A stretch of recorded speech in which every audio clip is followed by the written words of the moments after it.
नमस्कार दोस्तों, book author में फिर से आपका स्वागत है। विक्रम एक सफल आर्किटेक्ट, लगभग 40 साल का, अपनी टीम को निर्देश दे रहा है। वह आत्मविश्वास से भरा है, नियंत्रण में है। उसके चारों ओर कंक्रीट, स्टील और शीशे की एक अस्थायी दुनिया बन रही है। हम इंसान बनने वाले जीव हैं।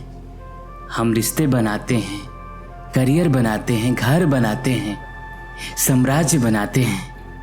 हम हर समय उस एक चीज से लड़ रहे होते हैं जो अटल है, समय। हम परमानेंस यानी अस्थायित्व के पीछे भागते हैं। हम ऐसी चीजें बनाना चाहते हैं जो हमेशा रहे, जो हमारी विरासत बने। हम अपने शरीर को युवा रखने की कोशिश करते हैं। हम अपनी सफलता को बनाए रखने की कोशिश करते हैं। हम सब एक गहरे इनकार में जीते हैं। हम उस एक अंतिम सत्य को भूलने की कोशिश करते हैं जिसे कोई बदल नहीं सकता। यह कि सब कुछ अनित्य है, इम्परमानेंट है। यह जीवन, ये शरीर, ये रिश्ते, ये सफलता, सब कुछ एक बहती हुई नदी की तरह है और हम उस एक परम अनित्यता से बहुत ज़्यादा डरते हैं, जिसके बारे में हम बात करने से भी कतराते हैं, मृत्यु। लेकिन क्या हो अगर मैं कहूँ कि मृत्यु का कोई दुश्मन नहीं, बल्कि जीवन का सबसे बड़ा गुरु है। क्या हो अगर मैं कहूँ कि मृत्यु का सामना करना ही हमें सच में जीना सिखा सकता है। क्या हो अगर मैं कहूँ कि मृत्यु जीवन का अंत नहीं, बल्कि एक बहुत बड़ा यात्रा की शुरुआत है, जिसके लिए हम तैयारी कर सकते हैं। आज हम उसी यात्रा को समझने वाले हैं। हम उस प्राचीन ज्ञान की गहराइयों में उतरेंगे जो हमें न सिर्फ शांति से मरना, बल्कि पूरी तरह से बिना किसी पछतावे के जीना भी सिखाता है।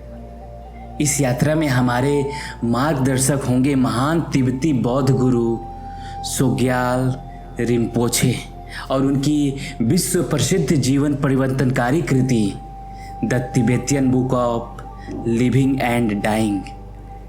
यह एक आसान विषय नहीं है, लेकिन यह हमारे जीवन का सबसे महत्वपूर्ण विषय है।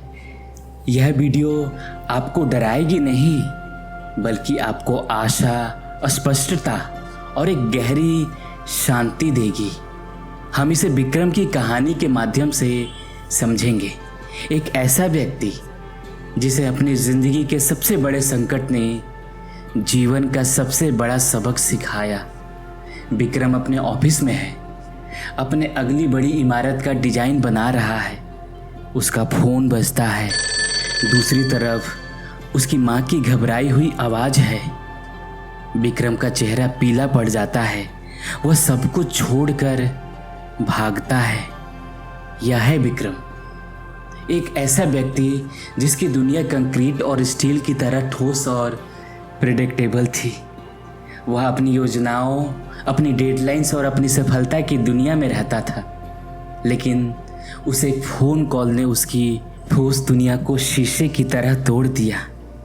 उसके पिता, जो उसके हीरो थे, उसके सबसे बड़े सहारे थे, उन्हें कैंसर का पता चला था और डॉक्टरों ने कहा था कि उनके पास ज़्यादा समय नहीं है।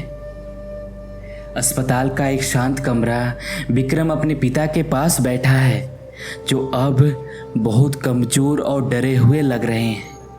विक्रम उनका हाथ पकड़ना चाहता है, पर उसे समझ नहीं आ रहा कि वो क्या कहे और क्या करे। वो खुद भी अंदर से टूट रहा है। विक्रम ने पहली बार जीवन की इतनी गंभीरता का सामना किया। पहली बार वो एक ऐसी स्थिति में था जहां उसका पैसा, उसका रुतबा, उसकी बुद्धिमत्ता कुछ भी काम नहीं आ रहा था। वह अपने पिता के डर को महसूस कर सकता था और वह अपने खुद के डर से भी कांप रहा था। मृत्यु जो अब तक सिर्फ एक दूर का विचार थी, अब उसके दरवाजे पर दस्तक दे रही थी।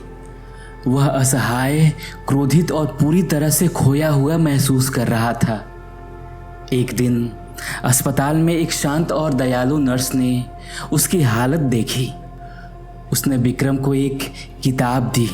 उसका कवर शांत था और उसका शीर्षक बहुत ही सीधा था। नर्स ने कहा, यह किताब मृत्यु के बारे में नहीं है, यह जीवन के बारे में है। शायद यह आपको और आपके पिता दोनों को शांति दे सके।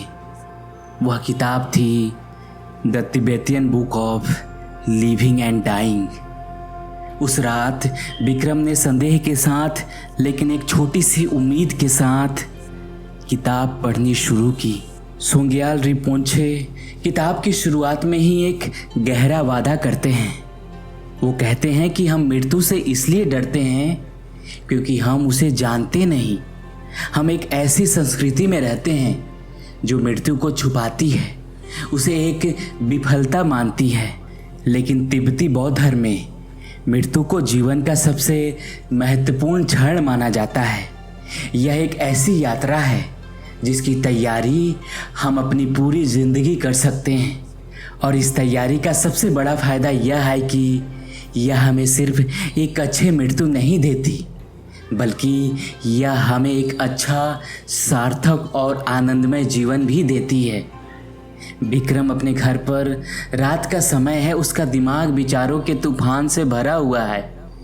पिता की बीमारी, अस्पताल के बिल, ऑफिस का काम, क्यों का अंतहीन सवाल। वह किताब की शुरुआती अध्याय पढ़ता है।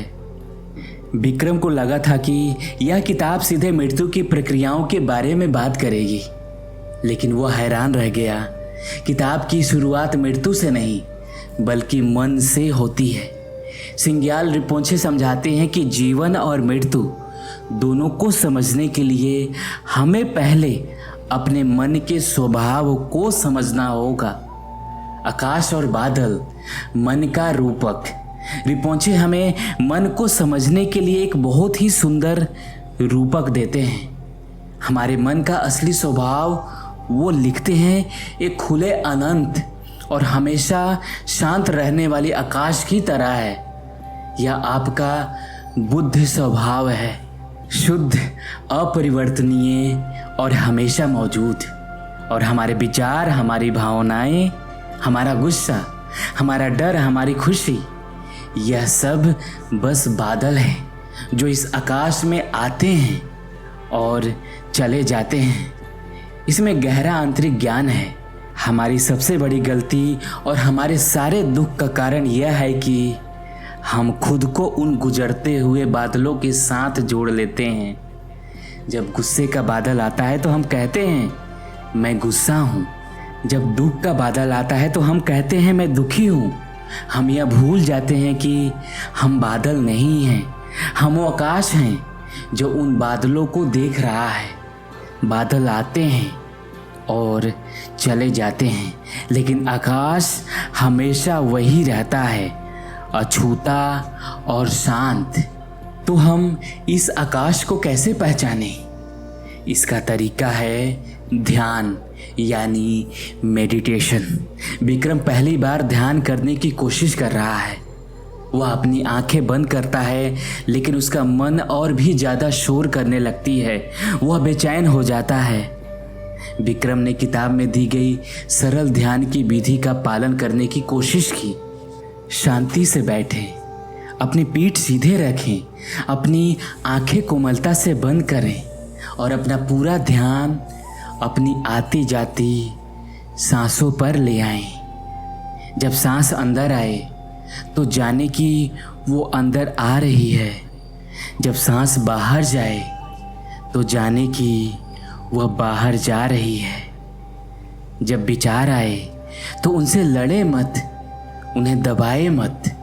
उन्हें बादल की तरह आने और जाने दें और अपना ध्यान धीरे से, कोमलता से फिर से अपनी सांसों पर ले आए। शुरू में विक्रम के लिए यह बहुत मुश्किल था। उसका मन हर जगह भागता रहा। लेकिन सुंग्याल रिपोंचे कहते हैं कि ध्यान का मतलब विचारों को रोकना नहीं है। ध्यान का मतलब है विचारों के साथ अपनी पहचान को तोड़ना।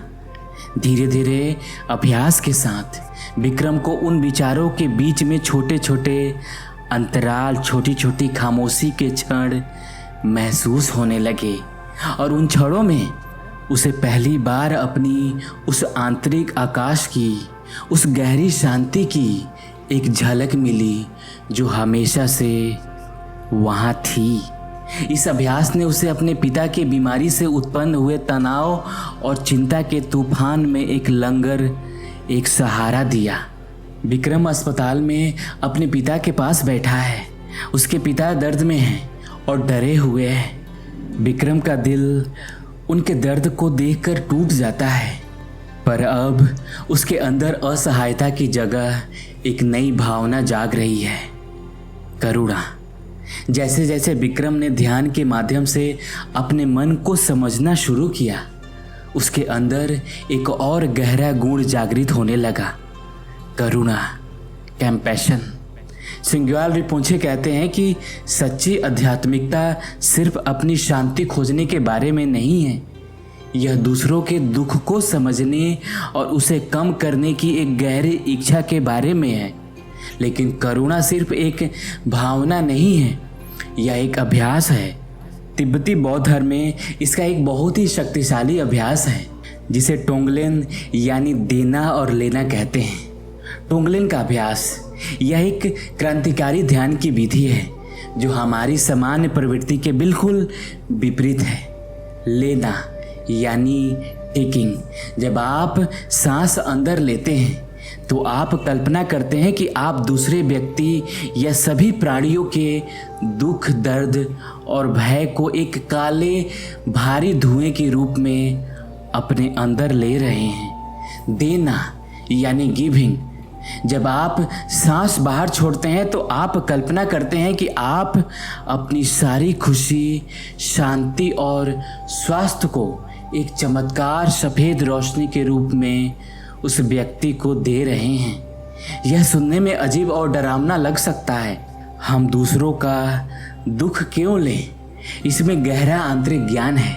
रिम्पोंचे समझाते हैं कि जब हम ऐसा करते हैं तो हम अपने अहंकार, अपने स्व पर सीधा प्रहार करते हैं, जो हमेशा सुख चाहता है और दुख से भागता है।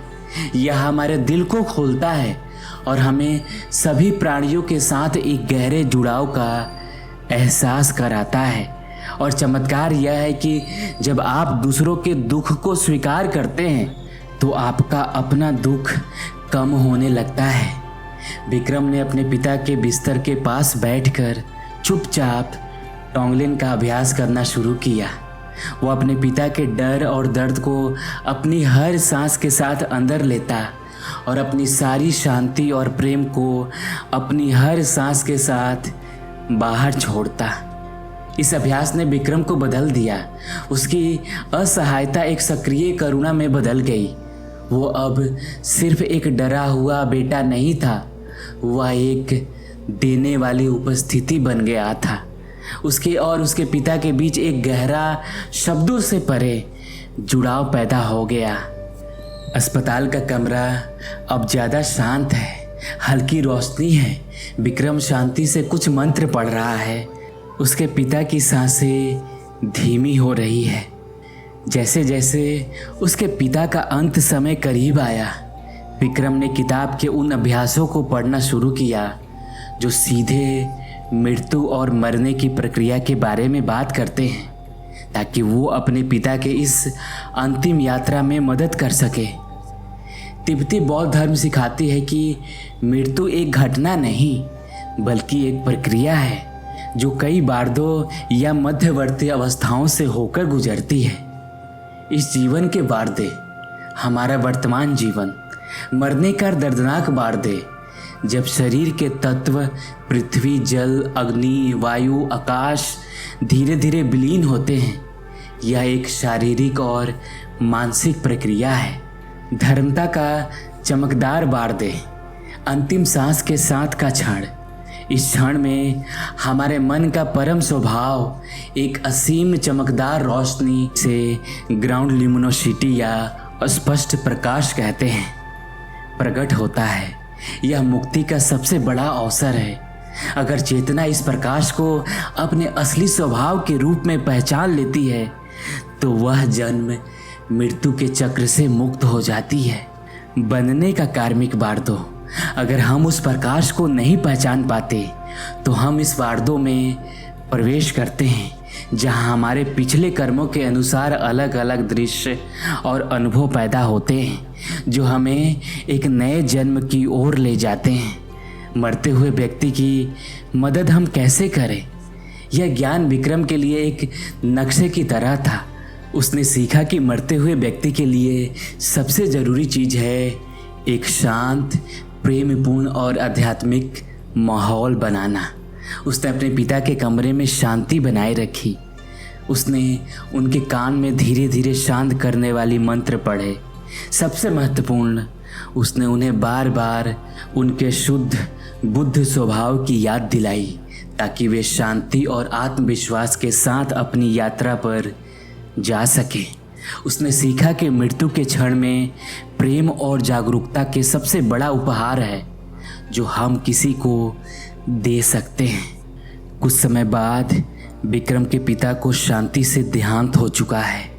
विक्रम एक पहाड़ी पर बैठा है, उगते हुए सूरज को देख रहा है। उसके चेहरे पर दुख है लेकिन आतंक नहीं, एक गहरी शांति है। विक्रम का दुख वास्तविक था लेकिन अब ये वो अंधा विनाशकारी दुख नहीं था जो उसने पहले महसूस किया था। यह एक शांत, प्रेमपूर्ण और कृतज्ञता से भरा हुआ दुख था। उसने the Tibetan book of living and dying से सबसे बड़ा सबक सीख लिया था। अनित्यता एक अभिशाप नहीं, एक उपहार है। क्योंकि चीज़ें अनित्य है इसलिए हर पल कीमती है। क्योंकि जीवन क्षणभंगुर है इसलिए प्रेम इतना महत्वपूर्ण है। क्योंकि कुछ भी अस्थायी नहीं है इसलिए परिवर्तन और विकास संभव है। अब हम नए विक्रम को देखते हैं। वो अपने काम पर वापस आ गया है लेकिन अब वो सिर्फ इमारतें नहीं बना रहा, वो लोगों के साथ संबंध बना रहा है। वो अपने परिवार के साथ समय बिता रहा है पूरी तरह से उपस्थित होकर। वह अक्सर शांत बैठकर ध्यान करता। उसके जीवन में अब एक नई गहराई और सार्थकता है। मृत्यु के आईने ने उसे सच में जीना सिखा दिया था। The Tibetan book of living and dying का अंतिम संदेश डर नहीं बल्कि आशा है। यह हमें याद दिलाता है कि हमारा असली स्वभाव अमर है, आकाश की तरह। यह हमें सिखाता है कि जीवन और मृत्यु एक ही नृत्य के दो कदम हैं और इस नृत्य को हम करुणा, ज्ञान और जागरूकता के साथ कर सकते हैं। हर सांस जो आप लेते हैं एक छोटा सा जन्म है। हर सांस जो आप छोड़ते हैं वह एक छोटी सी मृत्यु। इस पल में जीवन और मृत्यु दोनों का उत्साह मनाइए। इस गहरी और पवित्र यात्रा पर मेरे साथ चलने के लिए आपको बहुत बहुत धन्यवाद। इस वीडियो के बाद एक पल के लिए रुकें, उस इंसान को याद करें जिसे आप प्रेम करते हैं, चाहे वो आपके साथ हो या ना हो, और अपने दिल से उसे अपना सारा प्रेम और करुणा भेजें। क्योंकि अंत में जब सब कुछ धूल में मिल जाता है तो सिर्फ प्रेम ही सच रह जाता है। अगर आप इस करुणा के मार्ग पर चलने के लिए तैयार हैं तो नीचे कमेंट में लिखिए, प्रेम ही सत्य है, love is the only truth. और इस आशा के संदेश को उस हर इंसान के साथ शेयर कीजिए जो जीवन या मृत्यु के भय का सामना कर रहा है।